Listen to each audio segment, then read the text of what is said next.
Sabi ni Lorraine Manalang, insulto kay PBBM. Paano pong naging insulto? Paano po ba naging insulto yan?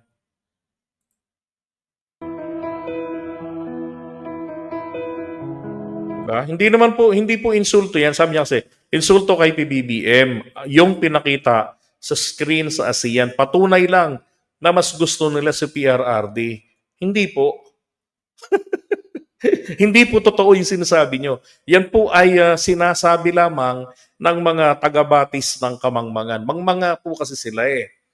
Hindi po nila naiintindihan ba't nandyan ang pagmumukha ni Duterte. Okay? At kung bakit ilang segundo lamang po yan. At kung bakit pagkabagal-bagal ng playback. The big insult. Hmm. Diba? Saglit lang yan. Oh. Diba? Kasi, ang totoo po dyan, hindi nila pinakita yung iba pang mga leaders. 10 yun eh. Dapat pinakita pa nila dyan eh. 10 yan kasi ang miyembro ng ASEAN na taon-taon base sa kanilang charter ay nagro-rotation sila.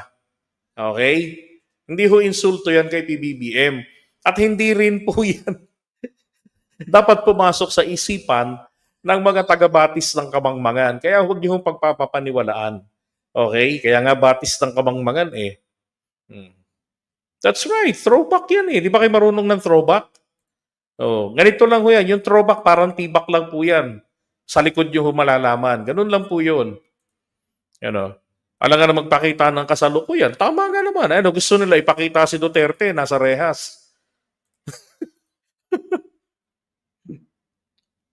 Yun nga po, Ana eh. Iba mag-translate itong mga taga-batis, ano ho?